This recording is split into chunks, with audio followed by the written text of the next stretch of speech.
नमस्कार, मैं हूं जैनेट और आप देख रहे हैं सीजी दस्तक, हर खबर सीधा सच।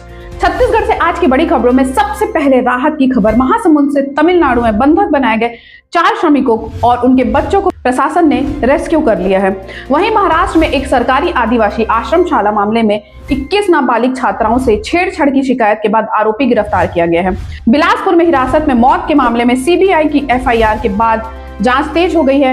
रायपुर में पार्षद कार्यालय में तोड़फोड़ के मामले में महिला गिरफ्तार हुई है। तो सिबलिंग कैरियोके नाइट कार्यक्रम को लेकर भी विवाद सामने आए हैं। रक्षाबंधन पर रेल यात्रियों के लिए राहत की खबर है। दुर्ग से रायगढ़ के बीच स्पेशल पैसेंजर ट्रेन चलेगी। और खेलो इंडिया संवाद में सांसद भोजराज नाग ने युवाओं को रोजाना 1 घंटे खेल के लिए निकालने की अपील की है। तो चलिए बिना देर के शुरू करते हैं CG Dastak super prime bulletin. Tamil Nadu में बंधक बनाए गए श्रमिक और बच्चे मुक्त। सबसे पहले राहत देने वाली खबर महासमुंद से सरायपाली के ग्राम बहिरापाली के 4 श्रमिक और उनके बच्चे तमिलनाडु में कथित तौर पर बंधक बनाए गए थे। मामले की जानकारी मिलने के बाद प्रशासन और रेस्क्यू टीम ने स्थानीय प्रशासन के सहयोग से कार्रवाई की और श्रमिकों एवं बच्चों को सुरक्षित मुक्त कराया।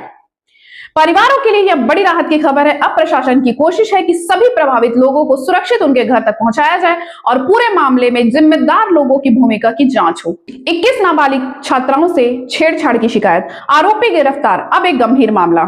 सरकारी आदिवासी आश्रम में रहने वाली 21 नाबालिग छात्राओं ने कथित छेड़छाड़ और अशोभनीय व्यवहार की शिकायत की है। शिकायत के बाद शाहपुर पुलिस ने आश्रमशाला में रसोइया के सहायक के रूप में काम करने वाले गणपत गवली को गिरफ्तार किया है। घटना के बाद छात्राओं की सुरक्षा व्यवस्था और आश्रम में कर्मचारियों की निगरानी को लेकर सवाल उठ रहे हैं। पुलिस पूरे मामले की जांच कर रही है। नाबालिग छात्राओं की पहचान पूरी तरह गोपनीय रखना जरूरी है। बिलासपुर हिरासत मौत मामले में सीबीआई जांच तेज। बिलासपुर से बड़ी खबर। जनवरी 2024 में पुलिस हिरासत के बाद हुई श्रवण सूर्यवंशी की मौत के मामले में सुप्रीम कोर्ट के आदेश के बाद सीबीआई ने एफआईआर दर्ज कर जांच शुरू कर दी है। श्रवण की गिरफ्तारी के बाद जेल में तबीयत बिगड़ी थी और इलाज के दौरान उसकी मौत हो गई थी। मामले में न्यायिक जांच और मेडिकल रिपोर्ट से जुड़े पहलुओं के बाद अब सीबीआई यह पता लगाने में जुटी है कि आखिर हिरासत के दौरान श्रवण को चोट कैसे लगी और उसकी मौत की वास्तविक परिस्थितियां क्या थी। सुप्रीम कोर्ट ने मामले की जांच और जिम्मेदारी तय करने के निर्देश दिए गए हैं। रायपुर में पार्षद कार्यालय में तोड़फोड़, महिला गिरफ्तार। राजधानी रायपुर में पार्षद कार्यालय में तोड़फोड़ का मामला सामने आया है। बताया जा रहा है कि अवैध शराब बिक्री की शिकायत के बाद विवाद हुआ और इसके बाद पार्षद कार्यालय में तोड़फोड़ की गई।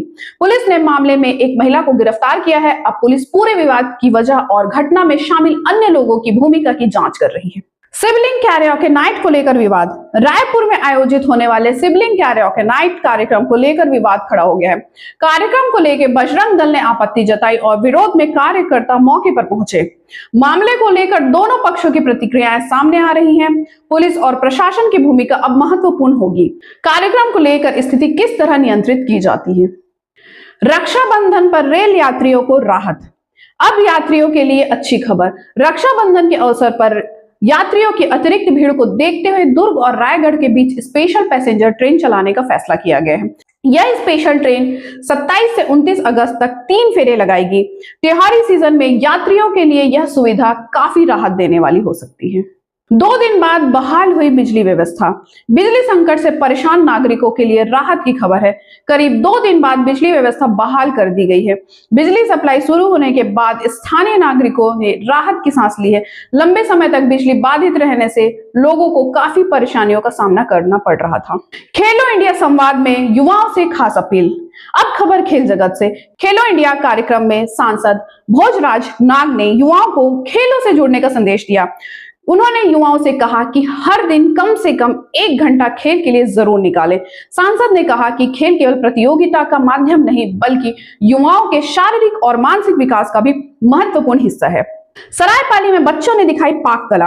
और अब एक सकारात्मक खबर सरायपाली से। केजी कॉन्वेंट विद्यालय में बिना ईंधन भोजन निर्माण यानी फायरलेस कुकिंग प्रतियोगिता आयोजित की गई थी।